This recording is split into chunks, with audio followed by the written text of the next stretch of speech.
Écoutez-moi, mes frères. Le diable ne fait pas de cadeaux. Il ne donne jamais des dons. Jamais. Vous ne verrez jamais le diable prendre un pauvre et faire de lui un riche. Jamais. Si tu es pauvre et que le diable te promet la richesse, sache qu'il a volé la richesse de ton avenir et qu'il veut la monnayer avec toi. Il ne peut pas proposer à quelqu'un de lui donner tout le royaume de la terre si ce n'est pas à lui qu'est destiné que tout genou fléchisse. Il n'a pas de cadeau à te faire. Mais Dieu lui a même fait à lui, Satan, des cadeaux dont il ne se répand pas. Il ne va même pas le reprendre. Crois-moi, à partir du moment où tu es né, même si tu te sens inutile, tu ne sais pas à quoi tu sers, Dieu a placé quelque chose qu'il n'y a qu'en toi, qu'aucun autre être humain ne peut avoir. De l'Esprit de Dieu, on a reçu un état d'esprit qui empêche la timidité. De l'Esprit de Dieu, on a reçu un état d'esprit de force, ainsi de suite, de sagesse et d'amour, qui sont déjà des attributs de l'Esprit de Dieu. À l'intérieur de l'être enflammé, c'est fait de 3 mots. Un qui dit dedans, l'autre qui dit un être, l'autre qui dit le feu. Mais quand on le met ensemble, ça veut dire rallumer à l'intérieur de soi un feu. Nourrir la flamme. Vous savez, le feu a besoin de consumer quelque chose pour exister. Alors Paul dit ceci, Timothée, rallume le feu qui est en toi. Il n'a pas dit qu'on va créer le feu, il a dit rallume le feu. Je ne sais pas si vous avez constaté, il n'a pas dit le Seigneur rallumera le feu. Il n'a pas dit je t'imposerai le main pour que tu rallumes le feu. Il a dit tu as reçu le feu quand j'avais imposé le main. Il a dit que tu as déjà le feu. Mais la responsabilité est à toi de rallumer le feu. Paul dit, vous avez reçu le feu. Et il a raison. Il a raison. Ne refuse pas de prendre à cœur ton don. Je ne sais pas si je me fais comprendre là. Arrête de négliger un don, le don que tu as reçu. Frères et sœurs, ma prière d'aujourd'hui, quelqu'un ait époussiété le don qu'il a reçu et le remette à sa place et son fonctionnement réel. Frères et sœurs, ça ne fait pas bien quand tu te rends compte que ce que tu cherchais pendant longtemps, tu l'as en fait. Tu l'as toujours eu. Ça a toujours été chez toi. Aujourd'hui, les chrétiens sont en train de vivre une telle dépendance à certains individus sur des choses que Dieu leur a données à eux déjà. Et ils regardent certaines personnes comme si c'était des dieux, pendant que Dieu veut se révéler au travers de toi aussi. Un don est une faveur qualifiante que Dieu accorde à l'homme à la naissance pour faire éclater sa gloire. Mes amis, ça s'appelle un don parce que c'est donné et non pas mérité. Ne mérite pas. Mes frères et mes sœurs, c'est de quoi je vous parle. Ce n'est pas quelque chose que vous méritez. Vous ne devez donc pas vous comporter vis-à-vis de ce don-là comme si c'est une sorte de mérite que vous devez faire tellement d'efforts. Vous l'avez reçu gratuitement, sans aucune référence. C'est gratuit. Mais c'est une gratuité qui vous qualifie. Est-ce que vous comprenez comment ça marche? Et Dieu aime donner ça à la naissance. Je n'ai pas dit le jour où tu es né. J'ai dit à la naissance. C'est autour du concept de naissance, pas le jour où tu es venu au monde. Le jour où tu arrives au monde, au moment de te faire naître physiquement, Dieu en met à l'intérieur de toi. On aime appeler ça des talents. Mais ce sont des faveurs que Dieu t'a faites. Et le jour où tu vas naître de nouveau, il t'en donne d'autres qu'on aime appeler les dons spirituels. La fois où il veut faire naître une mission en toi, il t'en donne une autre qu'on appelle une onction. OK? À chaque naissance, Dieu te donne quelque chose qui te qualifie. Donc, si c'est à la naissance, personne ne peut dire qu'il n'en a pas. Vous voyez ça? À partir du moment où vous êtes né, vous avez des comptes à rendre. Parce que vous avez reçu gratuitement quelque chose qui vous qualifie. Il accorde ça à la naissance. Dès que tu es né, même quand tu te dis, moi, écoute, moi, je n'ai jamais compris quel est mon don en réalité. Mais je t'assure, dès ta naissance, il y a des choses que tu aimes appeler talents qui sont ce que la Bible appelle des faveurs, des grâces. Oh, je t'assure. Si tu vois comment le voisin à côté de toi se bat avec les mathématiques Et toi, tu te demandes pourquoi il ne comprend pas. C'est une grâce, mon cher. Si tu vois le voisin à côté de toi, comment il se bat avec l'histoire, il ne comprend rien. Mais c'est quand est-ce que l'histoire, je me souviens, ça s'est passé à quel moment, il ne comprend rien. Ce n'est pas qu'il n'est pas intelligent, c'est toi qui as reçu une faveur qualifiante. C'est toi qui n'es pas normal. Je ne sais pas si vous vous rendez compte. C'est toi qui n'es pas normal de la bonne manière. C'est toi qui es altéré. C'est toi qui es qualifié différemment. Est-ce que tu savais que tu es qualifié différemment? Il y a une nuance en toi que personne d'autre n'a. Il fait qu'il n'existe pas un moment de ta vie où tu vas dire « Ah, pasteur, moi j'avais des dons, mais Dieu les a retirés. » C'est tellement contre sa nature. La Bible stipule clairement qu'il ne les récupère pas. S'il y a un problème, c'est que toi, tu n'entretiens pas bien la flamme. Il n'est pas venu, lui, prendre ça comme ça, c'est toi qui n'entretiens pas bien la flamme. Frères et sœurs, l'autre problème, ce qu'on envie, c'est que les autres ont. Parce qu'on n'allume pas ce qu'on a. C'est le même feu que le voisin a. Il a juste mis un beau verre autour, tu appelles ça lampe. Mais c'est le même feu que tu as toi aussi.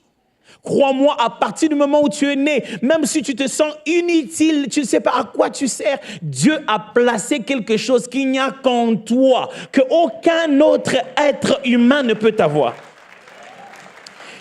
Et il l'a fait aussi le jour où tu es né de nouveau. Et il l'a fait aussi le jour où il t'a accordé une mission spécifique. Pourquoi il fait tout ça? Il veut qu'on sache qu'il est Dieu. Il veut faire éclater sa gloire. Il y a une habilité qui te permet d'obtenir plus de résultats avec moins d'efforts. C'est ça qui te fait reconnaître que tu en as le don. Dieu t'a donné des choses que tu détestes, mais qui sont réellement ta véritable gloire. Dieu t'a couronné. Il t'a donné des choses que toi tu te dis, ah, moi je n'aime pas ça, vraiment. Dieu t'a couronné de quelque chose d'unique. Et ça te permet d'obtenir des résultats plus vite que les autres n'obtiennent pas. De la même manière. Rapidement. Et vous savez, le problème, c'est qu'on s'ignore toujours. Quand toi, tu fais ça vite, tu penses que tout le monde sur la terre fait ça de la même manière. Jusqu'à ce qu'on commence à te dire, mais comment toi, tu fais ça? Tu dis, mais comment ça, comment moi, je fais ça? Je fais comme tout le monde, je fais ça, ça, ça, ça. Ah! Quoi, tu ne savais pas? Ouais, mais moi, j'ai même passé. Oh, comment ça, tu n'as jamais pensé comme ça? C'est dans le livre. Ah! Il te fera lire le bon livre. Il te fera rencontrer les bonnes personnes. Il te fera choisir les bons mots. Tu ne le fais pas avec autant d'efforts que les gens pensent que tu le fais. Les gens se disent, waouh, il a peut-être fait des choses incroyables, mais toi, tu sais que tu n'as rien fait d'incroyable. C'est ce qu'on appelle un don. Et ça, c'est une grâce. C'est une raison de dire, merci Seigneur. Que ça te fasse réussir au travail, que ça te fasse réussir à l'école, que ça te fasse réussir à l'église, que ça te distingue même dans un groupe de 4 personnes seulement. Arrête-toi de dire, merci Seigneur. Merci d'avoir fait de moi quelqu'un de si spécial. J'ai ma petite spécialité. Et cette spécialité-là, c'est pour la gloire de Dieu. Le don, c'est aussi une flamme stratégique pour marquer notre parcours d'une grande distinction. Un feu que Dieu nous a stratégiquement donné pour que tout notre parcours soit distingué. Ce feu-là nous permet de brûler, nous permet d'éclairer, de réchauffer. Ce feu-là est une stratégie divine qui change d'utilité sur tout notre parcours, petit à petit. Jusqu'à ce qu'en finissant notre parcours sur la terre, on dit « Waouh, c'était si différent à cause de ce feu-là. » Et quand ça ne marche pas, Dieu vient nous rappeler. Il dit « Je t'ai donné quelque chose qui devait être une signature de ton existence. Mais tu ne l'utilises pas. Tu viendras te plaindre demain d'avoir une vie ici normale. Pourquoi? Parce que tu n'utilises pas la seule chose qui peut te distinguer. » Mon frère, Dieu sait combien long est le vol. Le don te permet de voyager première classe.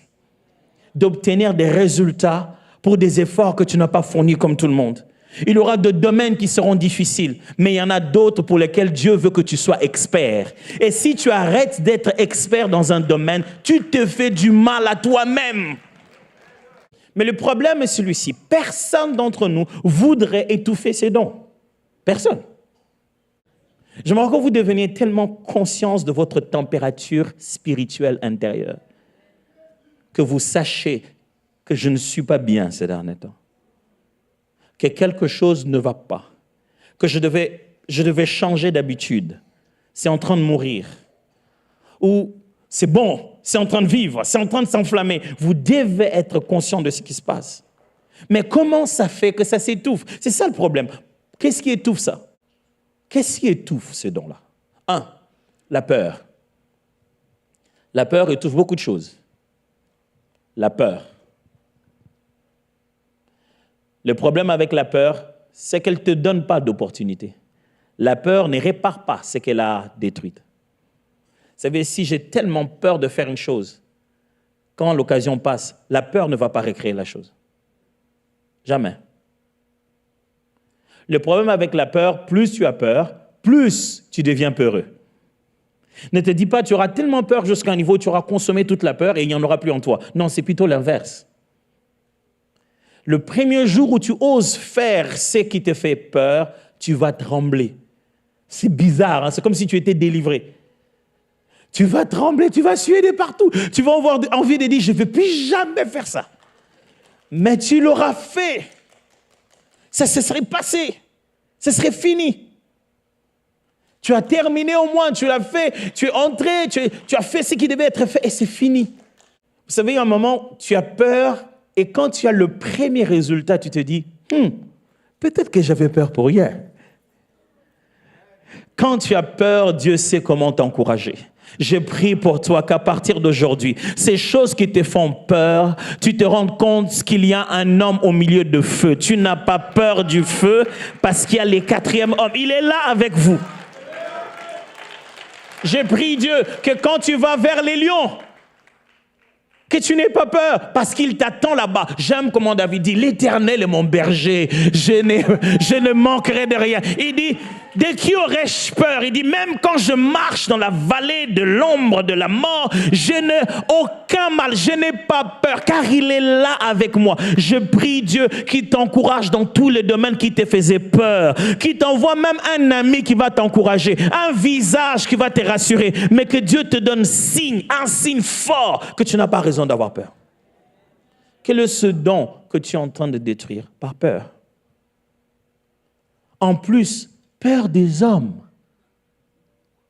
La peur des hommes, mon frère. Ah non, c'est incroyable. Vous savez, si vous avez peur des hommes, vous devez savoir que les hommes ont peur de vous. Je vais répéter ça. Si vous avez peur des hommes, vous devez savoir que les hommes ont aussi peur de vous. Donc, c'est une association des peureux où personne n'ose dire à l'autre et il le fout la peur en lui tenant un visage de très sérieux pendant qu'il a en fait peur. Vous savez, c'est comme deux boxeurs qui entrent dans un ring et ils vont se battre. Chacun essaye de faire la pression à l'autre. Mais au fond, chacun craint l'autre. Ils sont là. Le premier qui va flancher, je vais tellement faire peur pour qu'on voie que je n'ai pas peur. C'est ça les êtres humains, ils te font peur pour rien. Je vous en supplie. N'abîmez pas ce que Dieu a mis en vous, parce qu'un jour vous allez lui dire, j'avais eu peur. Vous imaginez, vous justifiez comme ça devant Dieu? Dis, mais si tu m'avais dit que tu avais eu peur, tu allais quand même me demander. J'allais te donner la force. En fait, l'esprit que tu as reçu, c'est un esprit de force. Pourquoi as-tu peur? Pasteur, j'ai peur de perdre de l'argent. Si je faisais ça, c'est un don, mais je peux perdre de l'argent. On ne peut pas gagner de l'argent sans en perdre. L'échec fait partie de la sauce de la réussite. L'ingrédient principal qui permet à la réussite de demeurer, c'est l'échec. C'est comme ça que la mort construit la vie. Ce n'est pas incompatible. N'aie pas peur. Deuxièmement, c'est la comparaison. Les gens n'arrivent pas à utiliser leurs dons parce qu'ils veulent se comparer aux dons des autres. J'ai dit, si c'est ça prophétiser, c'est que moi je prophétise. J'ai dit, wow, si c'est que lui fait, waouh. Le don, ce n'est pas ce que l'autre fait. Non.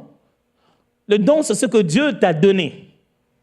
Et il va le faire développer à ta manière, progressivement. N'aie pas peur. Utilise ce que tu as petit à petit, ce que tu le vois faire. Là, il ne faisait pas ça comme ça avant, je vous assure. Ne te compare pas. Tout ce que Dieu attend de toi, c'est que tu passes à l'autre étape de toi-même. Troisièmement, c'est la fatigue.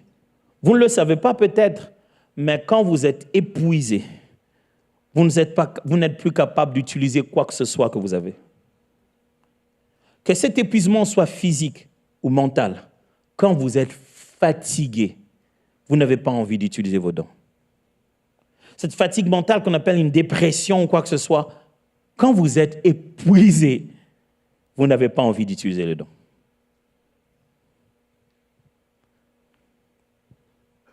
Je vous en supplie, sachez comment vous refaire les forces. J'ai compris dans la vie que faire bien, vite, ce n'est pas la garantie que les gens vont arrêter de te donner des devoirs. Si je dois me reposer, je dois stratégiquement intégrer ça. La restauration après la fatigue, c'est ta responsabilité. Tu as travaillé lundi, mardi, mercredi, jeudi, vendredi, samedi, même dimanche. Il faudra qu'il y ait un rythme où tu récupères les forces. Il faut qu'il y ait un rythme. Si ce n'est pas hebdomadaire, c'est mensuel. Trouve-toi un moyen de te débrancher et de te restaurer. Si tu es fatigué mentalement, tu ne pourras plus utiliser tes dons. Tu auras comme une sorte de charge. Tu te dis, j'ai beaucoup de choses à faire. Tu n'as rien à faire. C'est comme ça que ça fait. Tu as juste l'impression que ta tête est... J'ai trop d'urgence. Mais en réalité, il n'y a pas vraiment d'urgence. Mais ça s'appelle de l'épuisement. Quatrièmement, le doute. Le doute nous empêche d'utiliser le don qu'on a reçu. Tu te dis tout le temps, je ne suis pas vraiment prêt. Je pense que je vais passer encore un peu plus de temps avec le Seigneur. Je ne suis pas vraiment prêt. Pasteur, j'aurais bien voulu servir Dieu à l'église. J'aurais bien voulu utiliser mon don au travail. J'aurais bien voulu, mais je pense que je ne suis pas encore prêt. Ah, t'es sûr? J'aimerais te dire une chose. Dieu n'envoie jamais quelqu'un qui est prêt. Jamais. Parce qu'à partir du moment où tu penses être prêt, c'est que tu as la sensation de mérite. Tu crois avoir atteint les critères exigés. Là, tu n'es plus dans la grâce, dans le don. Toi qui l'envoies, tu te sentiras toujours pas prêt. Lui, il sait que tu es prêt. Toi, tu auras toujours l'impression que j'aurais pu faire un peu plus. Mais lui te dira, vas-y. Et cette peur-là que tu diras, Seigneur, ce n'est pas à 100% vraiment, j'aurais voulu améliorer un peu. Bon, je vais aller, mais Seigneur, ne me laisse pas. Si tu me laisses, parce que je n'ai pas tout fait, j'ai vraiment besoin de toi. C'est lui qui connaît le vrai critère, pas toi. Alors, cette personne qui te semble être prête là, elle tremble à l'intérieur. Cette personne qui t'intimide, qui fait si bien les choses là, elle n'est pas parfaite. Il ne te faut pas passer 50 heures de prière pour pouvoir servir Dieu. Il ne faut pas lire tous les livres de la théologie. Dieu te demande seulement de mettre ton don à son service. Arrête. Cinquièmement, l'oubli. Allez vite pour finir. L'oubli. On oublie souvent. C'est-à-dire, je devais m'occuper des... Ah, mais j'ai oublié, j'étais trop occupé, j'ai oublié. Quand tu reportes tout le temps dans ta tête et tu oublies d'exercer un don, c'est ce qui l'étouffe. Ah, je devais m'inscrire pour pouvoir être à la production. J'ai oublié, je devais envoyer le mail pour... je devais scanner le QR code, maintenant c'est parti. Mais je m'avais dit que quand je serais sorti, je vais demander. Qu'est-ce qui te fait oublier tout le temps comme ça? Au fond, derrière, c'est peut-être la peur qui te fait oublier. Ou alors la passivité. Il y a de ceux qui aiment consommer, jamais produire. Ils aiment être du côté de ceux qui reçoivent et jamais de ceux qui donnent. Ou peut-être alors les reports permanents.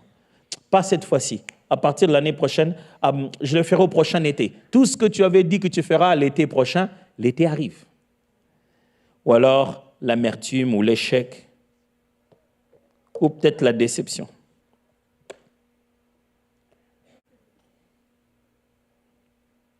Mais si j'avais pu bien gérer mon temps, je vous aurais dit que pour animer votre don, vous devez commencer par être responsable. Ce n'est pas Dieu qui va animer ça, c'est vous. Je vous aurais dit que, deuxièmement, il faudrait être enseigné. Le don a besoin d'être compris. C'est pourquoi on va à l'école. L'école ne nous donne aucune compétence. L'école aiguise nos compétences.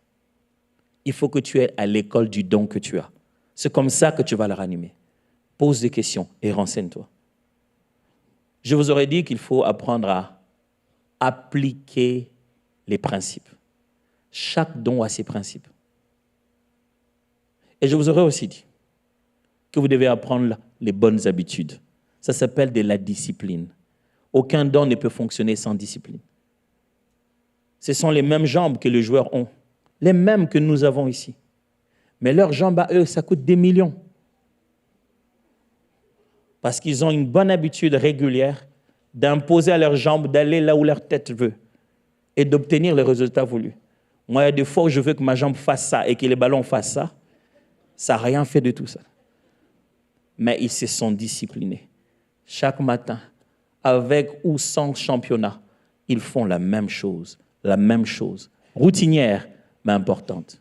Quelles sont les routines que tu as abandonnées, qui sont en train de tuer les dons qui sont en toi? On a fini? Est-ce que je peux prier pour vous? Prions ensemble. Je ne sais pas si dans votre cœur vous vous dites, Seigneur, pardonne-moi parce que j'ai arrêté d'utiliser le don. Je pense que c'est peut-être ça la première prière. Dieu, je t'en prie pour mes frères et sœurs qui sont ici. Fais-nous grâce.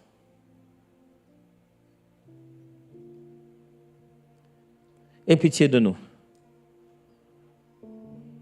On l'avait, mais on ne l'a jamais considéré. On n'a jamais su qu'on l'a.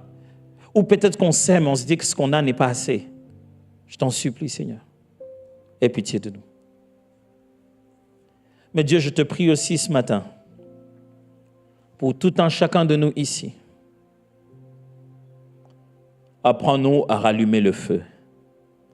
C'est dans la prière, c'est dans l'enseignement, c'est dans la fréquentation de ceux qui sont enflammés.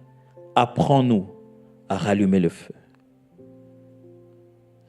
Le feu de chaque don reçu pour chaque naissance, nos talents, nos dons spirituels et ces choses qui sont liées à notre mission. Apprends-nous à rallumer le feu. Je prie ce matin que plus jamais la peur nous empêche d'accomplir ta volonté. Que plus jamais une déception, un échec quelque part dans l'exercice de ce même don ne devienne un frein à exercer le don. Je prie, Seigneur, et je déclare, les malades seront guéris au travers de ces mains qui sont ici. Je prie, Seigneur, je déclare, les familles seront libérées au travers de ces frères et sœurs qui sont venus dans cette assemblée.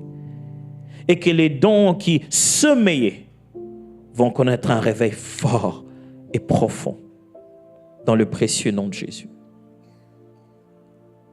Amen.